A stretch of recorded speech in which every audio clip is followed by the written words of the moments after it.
Hello students, welcome to explorer physics. मी ऋषिकेश विभूते. आपण HCV सिरीजमध्ये आहोत. सर्क्युलर मोशन हा चॅप्टर आपण करतोय, जो की खूप महत्त्वाचा आहे. थोडासा कन्फ्युजिंग पण असतो हा. आजचा सेशन थोडा जास्तच इम्पॉर्टंट असेल, बिकॉज आपण ऑब्जेक्टिव्ह क्वेश्चन करणार आहोत. ऑब्जेक्टिव्ह 1 हे कम्प्लिटली कॉन्सेप्ट बेस्ड क्वेश्चन असतात, सिंगल करेक्ट असतात, राईट. ऑब्जेक्टिव्ह 2 हे मल्टिपल करेक्ट आणि कॉन्सेप्ट बेस्ड असतात. याच्यामध्ये तुम्ही कोणत्याही टाईपचे न्यूमेरिकल सॉल्व्ह करत नाहीत. याच्यामध्ये कोणत्या अशा व्हॅल्यूज तुम्ही घेऊन प्रॉब्लेम सॉल्व्ह करत नाहीत. It's only about the concept. तुम्हाला कॉन्सेप्ट येते का, ठीक आहे. आणि थोडासा वर्ड्सचा प्ले असतो, त्यामुळे हे क्वेश्चन खूप इम्पॉर्टंट असतील. इवन मी असंही पाहिलं आहे की काही क्वेश्चन्समुळे ॲक्च्युली चांगली कॉन्सेप्ट क्लिअर होते, जी की तुम्हाला ऑलरेडी माहिती आहे, पण just because of such question ती कॉन्सेप्ट क्लिअर होते, ठीक आहे. सो आपण स्टार्ट करणार आहोत सर्क्युलर मोशनच्या ऑब्जेक्टिव्ह 1चे क्वेश्चन्स 1 to 5. परत एकदा फक्त 5 प्रश्न, आणि बिकॉज त्यांनी व्हिडिओची लेंथ ही लहान राहील, ठीक आहे. सोबतच तुम्ही जर माझे दुसरे व्हिडिओ जे मी सर्क्युलर मोशनचे अपलोड केले ते पाहिले नसतील, त्या सगळ्यांची लिंक डिस्क्रिप्शनमध्ये आहे, तेही चेकआउट करू शकतात, कारण तेही खूप चांगले प्रश्न आहेत, राईट. आणि एक शेवटचं रिमाइंडर, तुम्हाला जर फिजिक्समध्ये अजून काही हेल्प हवी असेल अदर दॅन दीज क्वेश्चन्स, कॉन्सेप्टमध्ये किंवा अजून काहीही फॉर नीट, JEE और CET पर्पज, तुम्ही डेफिनेटली मला कॉन्टॅक्ट करू शकता, ठीक आहे. So let's start with question number 1 of objective. बघा काय दिलेलं आहे. When a particle moves in a circle with uniform speed. एखादा पार्टिकल जेव्हा सर्कलमध्ये युनिफॉर्म स्पीडनी जातो, कोणत्या टाईपची मोशन असते ही? Take your time. It is called uniform circular motion, right. तर या मोशनमध्ये मग काय होतं असं ते विचारतात. पहिला option, its velocity and acceleration are both constant. हा खूपच सुंदर प्रश्न आहे. ह्याच्यासोबत म्हणजे तुमच्या इमोशन्ससोबत खेळलं जातं प्रॉपरली इथं, ठीक आहे. सो टेक युअर टाईम, प्रत्येक ऑप्शन थोडा नीट रीड आउट करा, ठीक आहे. अगोदर जर अटेम्प्ट केलेले नसतील हे क्वेश्चन तुम्ही, तर पॉज करत चला आणि मग बघा, तुमचं स्वतःचं थिंकिंग डेव्हलप करा आणि मग सोल्युशन पाहत चला, ठीक आहे. So let start. Question number 1चा हा पहिला ऑप्शन आहे. काय म्हणतायत ते? वेलॉसिटी आणि ॲक्झलरेशन दोघेही कॉन्स्टंट आहेत. युनिफॉर्म सर्क्युलर मोशन म्हणजे काय असतं? व्ही त्याचा कॉन्स्टंट आहे. तर हा व्ही काय आहे ते मी सांगतो. याचा अर्थ इथं असताना व्ही असा असेल टँजेन्शियल, इथं असताना पण टँजेन्शियल व्ही असेल, इथं असताना पण टँजेन्शियल व्ही असेल, इथं असताना पण टँजेन्शियल व्ही असेल. सो काय सेम आहे इथं? It is the magnitude of the speed, sorry, the magnitude of the velocity that is same. Speed same आहे, वेलॉसिटी मात्र डायरेक्शनवरती पण डिपेंड करते, आणि डायरेक्शन इज चेंजिंग. म्हणजे ही वेलॉसिटी आणि ही वेलॉसिटी डिफरंट आहे, ही आणि ही डिफरंट आहे, ही आणि ही डिफरंट आहे. सो वेलॉसिटी कॉन्स्टंट राहत नाही, because the direction is changing. Okay. What about acceleration? इथं टँजेन्शियल ॲक्झलरेशन तर नाहीच आहे, राहिलं फक्त सेंट्रिपिटल ॲक्झलरेशन. सेंट्रिपिटल ॲक्झलरेशन काय असतं? ज्याला आपण रेडियल ॲक्झलरेशन पण म्हणतो. It is v²/r. V constant होता म्हणजे त्याचं मॅग्निट्यूड कॉन्स्टंट होतं, रेडियस पण कॉन्स्टंट आहे, म्हणजे ॲक्च्युली ॲक्झलरेशनचं मॅग्निट्यूड पण कॉन्स्टंट असेल. बट ॲक्झलरेशन अगेन एक वेक्टर क्वांटिटी आहे. So what about its direction? बघा, हे इथं असं असेल सेंट्रिपिटल ॲक्झलरेशन टुवर्ड्स द सेंटर 90 डिग्रीला, इकडचा परत असा असेल 90 डिग्रीला, इकडचा पाहिलात तोही 90 डिग्रीला असा, इकडचा पाहिलात तोही 90 डिग्रीला. म्हणजे the centripetal acceleration is also changing its direction, ठीक आहे. सो मी असं म्हणेल, in uniform circular motion magnitude of velocity and centripetal acceleration is constant. magnitude constant असतं, but its direction changes. Direction मात्र चेंज होतात, म्हणून हे दोघंही कॉन्स्टंट नाही आहेत ॲक्च्युली. असा कोणता ऑप्शन आहे बघा. Its velocity and acceleration both change. D option असला पाहिजे. सो नेहमी हे लक्षात ठेवा, जर दिलेल्या ऑप्शन्समध्ये त्या क्वांटिटीज ज्या आहेत त्या वेक्टर क्वांटिटीज आहेत हे जर तुम्हाला दिसतंय, तर वेक्टर क्वांटिटीजना त्यांच्या डायरेक्शन सहितच तुम्ही विचार करायचा आहे. डोंट जस्ट अज्युम की त्यांनी मॅग्निट्यूड विचारलं असेल, असं नाही आहे. They are asking about direction as well. फक्त ते इनडायरेक्ट आहे, तुम्हाला कळलं पाहिजे ते, ठीक आहे. ओके, क्वेश्चन नंबर 2 पाहूयात. हा कट करूयात आपण. बाय द वे, हे तुम्हाला लिहून घ्यायचं आहे. युनिफॉर्म सर्क्युलर मोशन बद्दलची ही इन्फॉर्मेशन तुम्हाला माहिती नसेल, प्लीज राईट इट डाऊन. ठीक आहे. क्वेश्चन नंबर 2 बघा, स्क्रीनवरती दिसतोय. 2 cars having masses m1 and m2 move in circles of radii r1 and r2 respectively. If they complete the circle in equal time, what is the ratio of their angular speeds omega1 and omega2? बघा, त्यांची radius वेगळी आहे, पण जी काही radius असेल त्याच्यावरती ते equal टाईममध्ये त्यांचा सर्कल कंप्लीट करतायत. ठीक आहे. मग विचारतात ओमेगाचं काय असेल? खूपच सोपा प्रश्न आहे हा, है ना. Time period in uniform circular motion याचं इक्वेशन असतं 2π/ω. सगळ्यात पहिल्यांदा जर हे इक्वेशन तुम्हाला माहिती नसेल तर तुम्ही तुमच्या नोटबुकमध्ये लिहून घेतलं पाहिजे. इन सर्क्युलर मोशन जर ती युनिफॉर्म असेल तर time period to complete one rotation और one circle is simply 2π/ω, where omega is the angular speed. ठीक आहे. ते काय म्हणतात आता, दोघांचा टाइम पिरियड सेम आहे. मग जर दोघांचा टाइम पिरियड सेम आहे, हा 2π तर कॉन्स्टंट असतो, याचा अर्थ ओमेगा पण दोघांचा सेम असला पाहिजे. Therefore omega is same. आणि मग त्यामुळे काय होईल, ω1/ω2 चा रेशो बनतो simply 1. That is your answer. संपलं. चेक करा एकदा. सेकंडचा आन्सर यायला पाहिजे डी. ठीक आहे. ओके, जास्त रेडियस असण्याचा एवढा फरक नाही पडणार. का फरक नाही पडणार माहिती का? कारण काय होतं, ऑब्व्हियसली मोठी रेडियस आहे अशी एकाची, हे असं आहे समजा, राईट. ही रेडियस R2 आहे मे बी आणि ही रेडियस R1 आहे. ओके. मग आता व्हायला काय माहिती का, ह्या दोघांनी सेम वेळामध्ये सर्कल कसा कंप्लीट केला असेल, तर ऑब्व्हियस आहे इथं फिरणारा जो पार्टिकल आहे त्याची स्पीड v2 समजा घेतली आणि इथं फिरणारा पार्टिकल आहे त्याची स्पीड जर v1 घेतली, तर असं असायला पाहिजे की सेम टाइममध्ये सर्कल कंप्लीट करण्यासाठी याची स्पीड डेफिनेटली याच्यापेक्षा जास्तच पाहिजे. आणि कशी जास्त पाहिजे, it should be proportional to the radius. Radius जेवढी जास्त आहे तेवढं स्पीड जास्त असलं पाहिजे. म्हणजे v2/v1 चा जर रेशो घेतला तर तो R2/R1 यायला पाहिजे. सो जर त्यांनी लिनियर स्पीडचा रेशो विचारला असता आपल्याला या प्रश्नामध्ये, तर तो R2/R1 आला असता. असं का लिहिलं मी? कारण आपल्याला माहिती आहे की त्यांचा ओमेगा सेम आहे, राईट. ओमेगा सेम आहे हे माहिती आहे आपल्याला. आणि ओमेगा म्हणजे काय असतो, linear speed is radius into omega. याचा अर्थ linear speed is proportional to radius. जर ओमेगा सेम असेल तर लिनियर स्पीड आणि रेडियस हे दोघं प्रपोर्शनल असतात. बघा बरं, तेच आहे का नाही. v2 is proportional to R2, v1 is proportional to R1. म्हणजे इथून परत तुम्ही इथं आलात असंही तुम्हाला सांगता येऊ शकतं. सो लिनियर स्पीडचा रेशो सेम नाही आहे, तो 1 नाही आहे, त्याची व्हॅल्यू R2/R1 येते. पण अँग्युलर स्पीड मात्र सेम आहे. कळलं? ठीक आहे. सो तुम्ही हे एक्स्ट्रा इन्फॉर्मेशन म्हणून हेही लिहू शकतात तिथं हवं असेल तर. जर तुम्हाला याच्यानी कन्फ्युजन होणार नसेल तर लिहा, नाहीतर आपला आन्सर इथं संपलेला आहे. ओके. क्वेश्चन नंबर 3 पाहूयात. हे कट करू. येस, क्वेश्चन नंबर 3 पहा, स्क्रीनवरती दिसतोय. A car moves at a constant speed on a road as shown in the figure. The normal force by the road on the car is NA and NB when it is at the points A and B respectively. तर 3 ऑप्शनमध्ये आपल्याला विचारतायत NA आणि NB मधलं relation काय असेल. तर अगोदर आपण ती डायग्राम काढून घेऊ. काय फरक आहे या दोघांमध्ये ते पहा तुम्ही. चांगला प्रश्न आहे हा. असं पाहायला गेलं तर काहीच फरक नाही असं वाटतं आपल्याला, राईट. पण there is definitely a difference.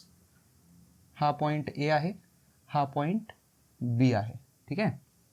म्हणजे हे कोणती केस आहे, हे काइंड ऑफ ब्रिजवरून जातोय ना. हा कॉन्व्हेक्स ब्रिज आहे. हे कॉन्व्हेक्स ब्रिजवरून जाणार आहे. तुमची व्हेकल अशी असणार आहे बरं का, ही अशा टाईपची ही व्हेकल असणार आहे तुमची, इथं अशी जाणारी. ठीक आहे. सिमिलरली इथं पण त्याच्यावरून जाणार आहे ती, राईट. मग या दोन्ही केसमध्ये आपण काय करू शकतो, त्याच्यावरती लागणारे फोर्सेस दाखवू शकतात तुम्ही. वर असेल नॉर्मल, खाली असेल mg. सिमिलरली इथं पण असेल नॉर्मल, इथं असेल mg. आता नॉर्मल इथं काय असेल तर नॉर्मल ऑफ ए इथं असेल नॉर्मल ऑफ बी. ओके, आपल्याला एन ए आणि एन बी मध्ये कंपॅरिझन करायचं आहे. कसं करावं? आपण आत्तापर्यंतच्या सगळ्या प्रश्नांमध्ये न्यूटन्स लॉजमध्ये normally generally equal to M G घेतलेला आहे. इथं नाही घेता येत. का बरं माहिती का? कारण इथं हा जो सरफेस आहे तो कर्व्ड आहे. म्हणजे काय होतं, जी व्हेकल आहे ती अशी स्ट्रेट लाईनमध्ये इथं जात नाहीये, ती अशी कर्वेचरमध्ये जाते. सो इवन दो त्या व्हेकलची स्पीड कॉन्स्टंट आहे. परत नीट ऐकून घ्या मी काय काय म्हणतोय. इवन दो व्हेकलची स्पीड कॉन्स्टंट आहे, त्याची वेलॉसिटी कॉन्स्टंट नाही आहे, म्हणजे तो ॲक्झलरेटेड आहे. आणि हे कोणतं ॲक्झलरेशन असतं सर्कलमध्ये जाताना? सेंट्रिपिटल ॲक्झलरेशन आहे. सेंट्रिपिटल ॲक्झलरेशन आहे याचा अर्थ नेट फोर्स 0 नाही आहे. कळतंय? हे दोन फोर्सेस एकमेकांना कॅन्सल आउट करत नाही आहेत. The net force is not 0. तुम्ही जेव्हा या दोघांना इक्वल म्हणतात ना, it means indirectly that the net force in the vertical direction is 0. पण इथं तसं नाही आहे. ह्याची वेलॉसिटी आहे, हा असा टर्न होत आहे, ती वेलॉसिटी बदलत आहे. वेलॉसिटी तर आहेच, but the velocity is changing, means there is a centripetal acceleration. आणि ते कोणत्या डायरेक्शनमध्ये असेल? डाऊनवर्ड. कारण सेंटर हे कर्वेचर असं आहे की इथं सेंटर इथं आहे. सो सेंट्रिपिटल ॲक्झलरेशन खाली असेल. आणि ज्या डायरेक्शनमध्ये सेंट्रिपिटल ॲक्झलरेशन असतं तो फोर्स मोठा, म्हणजे एम जी फोर्स इथं मोठा आहे या नॉर्मल फोर्सपेक्षा. ठीक आहे. सो आपण इक्वेशन याच्यासाठी कसं लिहिणार पहा. नेट फोर्स बनेल M G minus N A and that would be equal to M V square by R. म्हणजे एन ए काय आला? M G minus M V square by R. ठीक आहे. सिमिलरली तेच लॉजिक इथं, हे पण सर्कलमध्येच जाणारी मोशन आहे, म्हणजे इथं पण सेंट्रिपिटल ॲक्झलरेशन असलं पाहिजे, म्हणजे इथं पण नेट फोर्स हा 0 नाही आहे, म्हणजे हे दोघं इक्वल नाही आहेत. This force must be greater than this force. M G minus normal force must be M V square by R. So normal force is M G minus centripetal force. हे अशा पद्धतीने आपण लिहू शकतो. Now comes your logic. हे दोन्हीही road जरीही convex असले तरी त्यांचे रेडियस ऑफ कर्वेचर मात्र सेम नाही आहेत. हा जो इथला पोर्शन आहे ना, हा फक्त एवढा पोर्शन टॉपमोस्ट पॉईंटचा, त्याला जर तुम्ही एक सर्कल जर अज्युम केला तर त्या सर्कल अज्युम केला तर त्याची रेडियस पहा, किंवा तो एंटायर सर्कल कसा दिसेल तर असा दिसेल. ठीक आहे. आणि हा जो पार्ट आहे बघा इथलाच एवढासाच, त्याचा जर सर्कल काढायचा प्रयत्न केला तर त्याची रेडियस बघा अशी काहीतरी येणार आहे. म्हणजे काय दिसतं तुम्हाला? इकडचा कर्वेचर आणि त्याची रेडियस मोठी आहे. The radius at this point is higher. म्हणजे इथं रेडियस जर आर ए टाकली, इथं रेडियस जर आर बी टाकली, तर we can see that R B is greater than R A. बरोबर. मग हा आर बी डिनॉमिनेटर मधलं टर्म मोठा आहे, म्हणजे ही एंटायर टर्म लहान बनेल. M V square by R B will be smaller, है ना. M V square by R B will be smaller than M V square by R A. म्हणजे ही टर्म जर लहान झाली आणि ती नेगेटिव्ह होणारी टर्म आहे, सबट्रॅक्ट होणारी टर्म आहे, एम जी तर कॉन्स्टंट आहे दोन्हीकडं, म्हणजे काय असेल? एन बी मोठा यायला पाहिजे एन ए पेक्षा. That is your answer. कळलं लॉजिक काय होतं इथं? सगळ्यात पहिली चूक जी मे बी तुम्ही करू शकतात ती म्हणजे जस्ट पाहतात इथं, अरे normal must be equal to M G असायला पाहिजे दोन्ही ठिकाणी, है ना. पण ते कधी होतं माहिती का? जेव्हा तुम्ही स्ट्रेट रोडवरती ट्रॅव्हल करतात तेव्हा. When you travel on a straight road, त्या केसमध्ये हा normal is equal to M G असतो, इवन दो ह्याच्याकडे वेलॉसिटी असते तेव्हा पण. इथं का बरं N is equal to M G? कारण हे कोणत्याही टाईपचं सर्क्युलर मोशन नाही आहे, it is a straight line motion, म्हणून इथं सेंट्रिपिटल ॲक्झलरेशन नाही आहे.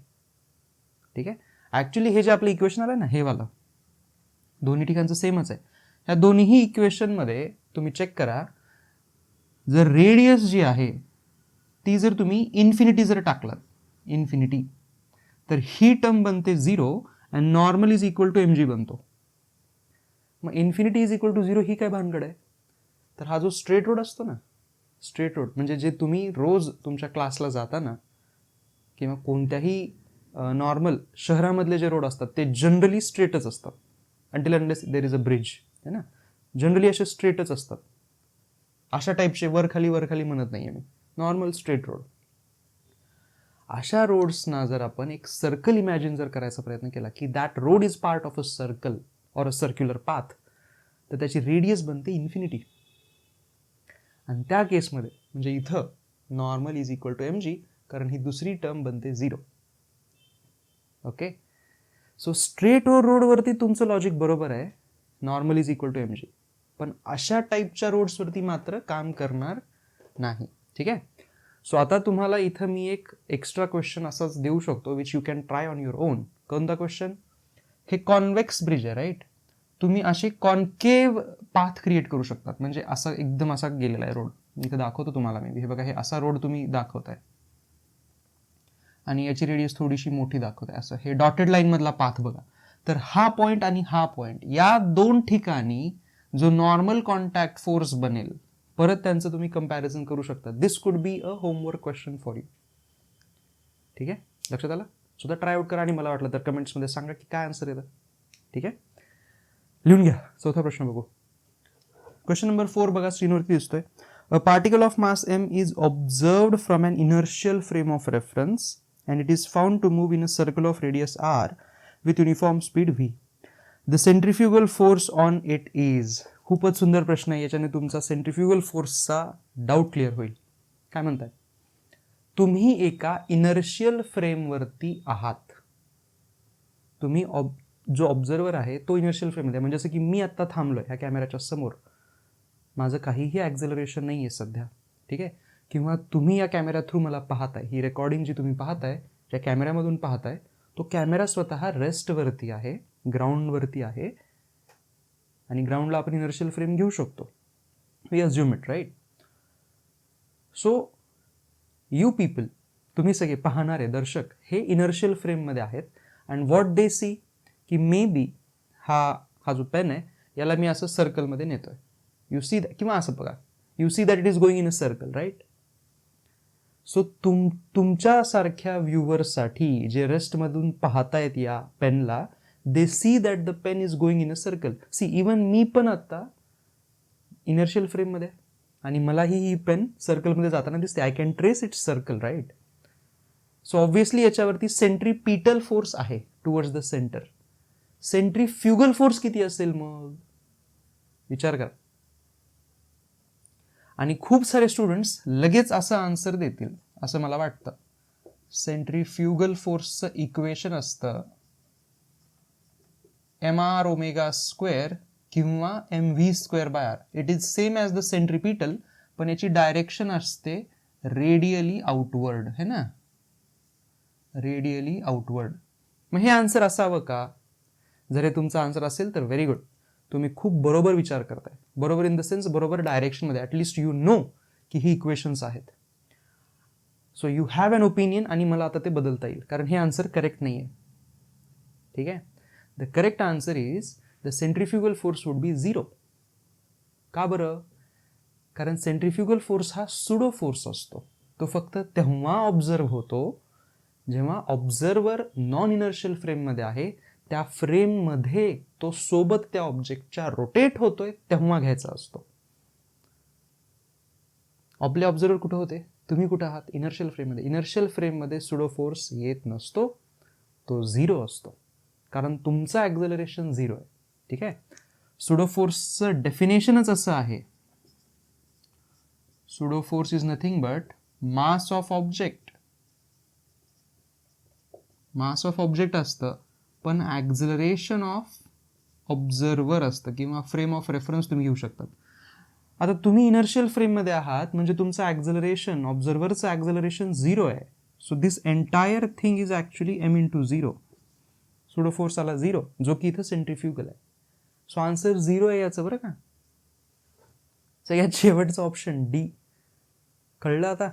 ठीक आहे. अशाच एका पद्धतीनं प्रश्न नंबर 5 आहे. सिमिलर कॉन्सेप्टवरती लगेच पाहूयात. बघा, a particle of mass m rotates with a uniform angular speed omega. It is viewed from a frame rotating about the Z axis with a uniform angular speed omega naught. The centrifugal force on the particle is. बघा, एक object आहे जो स्वतः ओमेगानी rotate होतोय, ठीक आहे, जो ओमेगानी rotate होतोय, आणि दुसरा जे फ्रेम ऑफ रेफरन्स आहे ती स्वतः ओमेगा नॉट या अँग्युलर स्पीडनं रोटेट होते. म्हणजे 2 ओमेगा इथं आहेत. इथं ॲक्च्युली त्यांनी रेडियस दिलेली नाही आहे, रेडियस आपल्याला ए घ्यावी लागेल. ते म्हणतात सेंट्रिफ्युगल फोर्स त्या पार्टिकलवरती काय असेल. तर सेम लॉजिक, सेंट्रिफ्युगल फोर्स म्हणजे pseudo force which is mass of the object into acceleration of observer. हे नीट समजून घ्या, मी ह्याचा वापर करतोय, ठीक आहे. हे क्वेश्चन नंबर 4चं सोल्युशन होतं, पण त्याच्यामधलं हे इक्वेशन आपण आता 5 नंबरसाठी वापरणार आहोत. सेंट्रिफ्युगल फोर्स, ज्याला की सुडो फोर्स म्हणतात, it is nothing but mass of object is M. इथं मास ऑफ पार्टिकल लिहितोय मी, पण ॲक्झलरेशन कुणाचं लिहायचं, तर ॲक्झलरेशन ऑफ ऑब्झर्वर. ऑब्झर्वर कुठं होता, ती ऑब्झर्व करणारी फ्रेम कुठे आहे, ती दुसरी वाली जी ओमेगा नॉटनी रोटेट होत होती. सो हे एम इंटू रेडियस ए घ्या म्हणतायत, ते दिलेलं नाही, पण हे घ्यावं लागेल कारण सगळे ऑप्शन ए मध्ये आहेत. आणि ओमेगा नॉट स्क्वेअर लिहावं लागेल. बघा, कळतंय. सो हा जो पार्ट आहे, this is the acceleration of rotating frame, ठीक आहे. हा प्रश्न का क्रिएट केला लक्षात आलं, कारण दोघंही रोटेशनमध्ये आहेत, पार्टिकल पण आणि ऑब्झर्व करणारी फ्रेम पण, म्हणजे ऑब्झर्वर पण, दोघंही फिरत आहेत वेगवेगळ्या ओमेगानी. सो एक डाऊट क्रिएट होतो, एम आर ओमेगा स्क्वेअर लिहिताना ओमेगा कोणता घ्यायचा, पार्टिकलचा ओमेगा घ्यायचा की फ्रेमचा. तर it is about the frame, फ्रेमचा ओमेगा आलाय. तो डाऊट क्लिअर होण्यासाठी हा प्रश्न बनवलाय, कळलं. सो याचं आन्सर आहे सेकंड ऑप्शन, 5th बी यायला पाहिजे. बरोबर आहे, कळलं. सो इथं आपण 5 प्रश्न संपवले आहेत बघा, खूप लवकर संपले, राईट. बट आय होप की प्रत्येक क्वेश्चनमधून काहीतरी तुम्हाला नवीन शिकता आलेलं आहे, ठीक आहे. क्वेश्चन नंबर 6 to 10चा व्हिडिओ मी ऑलरेडी अपलोड केलेला आहे, तुम्ही तोही चेकआउट करू शकता. त्यातलेही खूप चांगले प्रश्न आहेत, ठीक आहे. लिहून घ्या. इथंच आपण थांबतोय. Thank you very much for watching.